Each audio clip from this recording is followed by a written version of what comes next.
What's up people. इस topic के बारे में बहुत ही ज्यादा थ्योरीज बनी हुई है। एप्पल महंगा है, एप्पल के पास ये नहीं है, एप्पल ये एप्पल वो, लेकिन एक्चुअल में बहुत कम लोगों को ये रीजन पता है कि क्यों एप्पल इंडिया के अंदर फेल हो रहा है। अब कुछ लोगों को लगता है कि आईफोन्स बिकते तो हैं, ऐसी तो कोई बात नहीं है, लेकिन इसमें बहुत बड़ा रोल आपके माइंडसेट का आता है। इसमें हम बात करेंगे। तो this video will be divided into 4 section, so you will be getting all the time stamps right now. You can jump to whatever section you like. Let's begin. तो सबसे पहले बात करते हैं थर्ड क्वार्टर 2018 में। उस टाइम पे Apple के पास 1% स्मार्टफोन इंडस्ट्री का शेयर था पूरी इंडिया का, सैमसंग के पास 22% और Xiaomi के पास 27% मार्केट शेयर था। और इसके पीछे रीजन मैं आगे वाले पार्ट्स में बताऊंगा। और ये कुछ डेटा है कि अगर ऑस्ट्रेलिया के अंदर एप्पल बिकता है तो कितना बिकता है, अगर अमेरिका में एप्पल बिकता है तो कितने परसेंटेज से बिकता है। तो ये डेटा बहुत ज्यादा है कंपैरेटिव टू इंडिया। इंडिया में एप्पल बहुत ही कम बिकता है और इसके पीछे बहुत ज्यादा बड़े बड़े रीजंस हैं। This leads me to the second part of the video कि हम इंडियंस किस तरह से रिएक्ट करते हैं एक इतने महंगे प्रोडक्ट के ऊपर। सबसे पहली बात, इंडिया एक प्राइस सेंसिटिव मार्केट है। अगर आपको कोई भी चीज सस्ते में मिलती हो, ठीक है, और उसमें काइंड ऑफ सिमिलर स्पेसिफिकेशंस हो, तो आप उसको प्रेफर करोगे, क्योंकि इंडियन ऑडियंस ये चीज बहुत ज्यादा देखती है कि आप जितने पैसे दे रहे हो उसमें आपको कितनी वैल्यू मिलेगी। Because Indians are smart enough to जज कि उनको पैसे कहाँ पे लगाने हैं। और इस माइंडसेट की वजह से इंडिया के अंदर जो 70% से ज्यादा फोन बिकते हैं वो 15,000 से नीचे के होते हैं, और ये बहुत ही बड़ा नंबर है। 70% मार्क बहुत ज्यादा हो जाता है, और बाकी 30% भी जो बचता है उसमें भी लोग 50,000 से आगे जाने वाले बहुत ही कम लोग होते हैं। तो इससे एप्पल को क्या प्रॉब्लम होती है? सिंपल, एप्पल के पास ऑडियंस कम है, क्योंकि 40,000 से पार अगर आप जाओगे तो ही आपको एक नया आईफोन मिलेगा, और 40 के पार जाने वाली ऑडियंस कम है। 5% से कम ऑडियंस है इंडिया के अंदर जो प्रीमियम स्मार्टफोन मार्केट के पास जाती है। और इसी माइंडसेट को ध्यान में रखते हुए सैमसंग, Xiaomi, ओप्पो, वीवो, इन सब ने खुद को ढाल लिया है इंडियन मार्केट के हिसाब से। क्योंकि सैमसंग की जो M सीरीज आती है, सैमसंग की जो A सीरीज आती है, ये सारी नॉर्मल कंज्यूमर्स को टारगेट करने के लिए बनाई गई है। Xiaomi के जो Redmi Note सीरीज आती है वो नॉर्मल कंज्यूमर्स के लिए बनाई गई है। ये बहुत ही अच्छे फोन बनाने लग गए हैं, और इसकी वजह से कंपटीशन बहुत ज्यादा बढ़ जाता है इस प्राइस सेगमेंट के अंदर। और इसी बात को ध्यान में रखते हुए सैमसंग ने अपना सबसे बड़ा मैन्युफैक्चरिंग प्लांट इंडिया के अंदर लगा रखा है, जो नोएडा में उन्होंने अभी भी लगाया था थोड़े टाइम पहले। तो वो अपने मैक्सिमम ऑफ द फोन्स जो इंडिया में बिकते हैं वो इंडिया में बनाते हैं, सो दैट कि उनको गवर्नमेंट को कॉस्ट ना देनी पड़े। और ये सेम Xiaomi भी करता है, ये सेम ओप्पो, वीवो, ये सब करते हैं। और यहीं अगर आप बात करोगे एप्पल की, तो एप्पल का सीन काफी ज्यादा अलग है। एप्पल का जो कंज्यूमर बेस है वो बहुत ही कम है। इसका मतलब बहुत ही कम लोग हैं जो आईफोन खरीदना चाहते हैं या किसी वजह से खरीद नहीं पाते। तो उन्होंने सिंपल सी चीज करी, उन्होंने पुराने आईफोन इंडिया में बनाना शुरू कर दिया, जैसे कि 6S, जैसे कि आईफोन SE, और इसकी वजह से उनकी सेल्स भी बढ़ गई इंडिया में। और इसके पीछे भी वो माइंडसेट ही आता है कि एप्पल को एक स्टेटस सिंबल की तरह रिप्रेजेंट किया जाता है, वो सिर्फ एक फोन है। अब थोड़ा ये जानते हैं एप्पल के साथ और क्या प्रॉब्लम्स है, गवर्नमेंट इश्यूज कितने सारे फेस करने पड़ते हैं एप्पल को। तो ये मैं आपको एक एग्जांपल से समझाता हूँ। अगर आप मान लो MI के ऑफिशियल स्टोर में चले गए, तो वहां पे आपको MI के बहुत ही बढ़िया से फोन दिखेंगे, बहुत ही सही से रखा होगा, बहुत अच्छे से वो आपको ट्रीट करेंगे।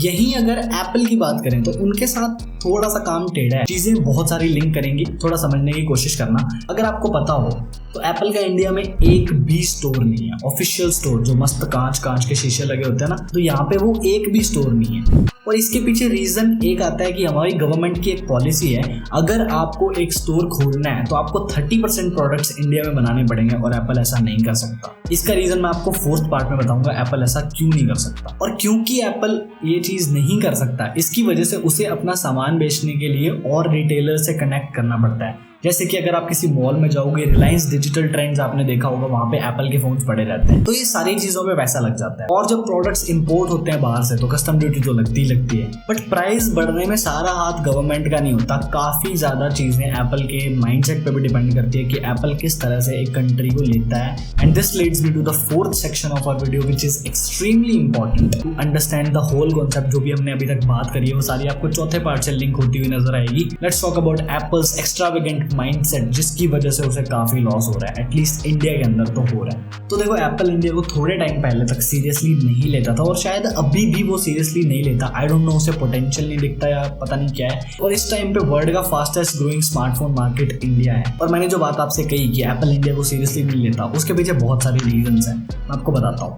थोड़े टाइम पहले तक एप्पल के अंदर जो मैप्स वाली ऐप होती है वो ढंग से काम नहीं करती थी, उसकी नेविगेशन ढंग से काम नहीं करती थी, टर्न बाय टर्न वाला फीचर उसमें नहीं था। और अगर आप देखो एप्पल के अंदर एप्पल पे आता है, वो इंडिया में बिल्कुल काम नहीं करता। और तीसरी चीज, अगर आपको ऐप स्टोर से कोई भी ऐप खरीदनी पड़ जाए तो आपको क्रेडिट कार्ड से पेमेंट करनी पड़ती है, और इंडिया में मैक्सिमम लोग डेबिट कार्ड यूज करते हैं, क्रेडिट कम लोगों के पास होता है। अगर आपको एप्पल म्यूजिक पे लॉलीपॉप सुनना है तो शायद आप ना सुन पाओ, उसमें होगा ही नहीं, तो आपको एक्स्ट्रा एप्लीकेशंस डाउनलोड करके डालनी पड़ेंगी, स्पॉटिफाई, गाना, ये सारी चीज़ें स्मार्टफोन एक्सपीरियंस को ख़राब करती है। कि अगर आप 1 लाख रुपए का फ़ोन लेते हो और उसमें ये नॉर्मल चीज़ें हैं कि आपका मैप्स का नेविगेशन ही काम नहीं कर रहा ढंग से, तो ये चीज़ें खराब करती हैं। और एक बात, सीरी जो है वो इंडियन एक्सेंट को अभी तक नहीं समझ पाती, उसके सामने आपको हे सीरी ऐसा कुछ करके बोलना पड़ता है, आपको धक्के से अपना एक्सेंट अमेरिकन बनाना पड़ता है, इस वजह से वो आपको समझ पाती है। अगर आप नॉर्मली बोलोगे ना हे सीरी इंडियन एक्सेंट में, तो नहीं समझती, उसको चीज़ें समझ में नहीं आती।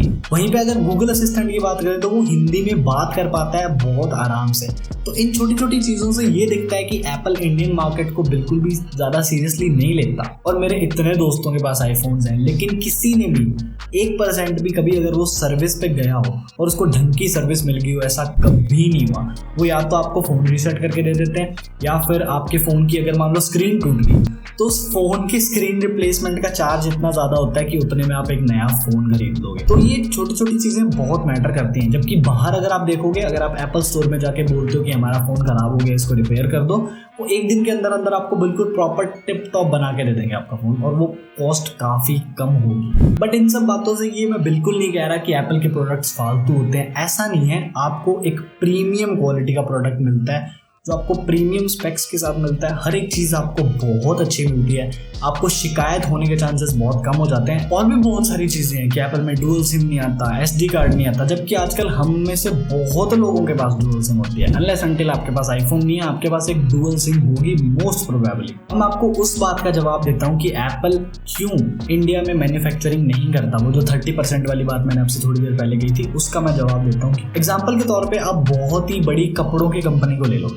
जैसे अगर आप गुच्ची ले लो, चलो फॉर एन एग्जांपल हम गुच्ची ले लेते हैं। गुच्ची को अगर आप बोलो कि आप अपना एक मैन्युफैक्चरिंग प्लांट इंडिया में लगा लो और अपने कपड़ों की कॉस्ट कम कर दो, ठीक है, या फिर अपने कपड़ों की हल्की सी क्वालिटी कम कर दो और उसका प्राइस कम कर दो, हम इंडियन मार्केट को टारगेट कर लेंगे। मतलब आपको खुद सोचना चाहिए, क्या वो ऐसा करेंगे? वो नहीं करेंगे। इसके पीछे रीजन क्या है? इन ब्रांड्स की जो रेप्यूटेशन है वो अपने प्रोडक्ट्स की वजह से है कि इनके प्रोडक्ट्स बहुत ज्यादा प्रीमियम होते हैं, इनमें 1% भी कॉम्प्रोमाइज नहीं होता किसी चीज पे। तो ये सेम सीन एप्पल के साथ भी है। अगर एप्पल को आप बोलो कि आप अपनी क्वालिटी को थोड़ा सा कम कर दो और इंडिया में भेज दो सामान सस्ते में, एप्पल वो नहीं करेगा, क्योंकि उसकी जो रेपुटेशन है वो कम हो जाती है, उसके प्रोडक्ट की क्वालिटी कम हो जाती है, और ये एप्पल को बिल्कुल मंजूर नहीं है कि उनकी रेपुटेशन कम हो। तो आप मेरे को कमेंट सेक्शन में बताना कि आपको क्या लगता है कि एप्पल कभी इंडिया में ढंग से काम कर पाएगा उस प्राइस सेगमेंट पे जिस पे सारे ब्रांड्स करते हैं। So this was a 4-point breakdown of how Apple is Fehling in India. तो अगर आपको वीडियो अच्छी लगी हो तो इसे लाइक कर दो, चैनल को सब्सक्राइब कर दो, अपने दोस्तों के साथ शेयर कर दो। And I am Divanshu and I am only till the next one. Bye bye.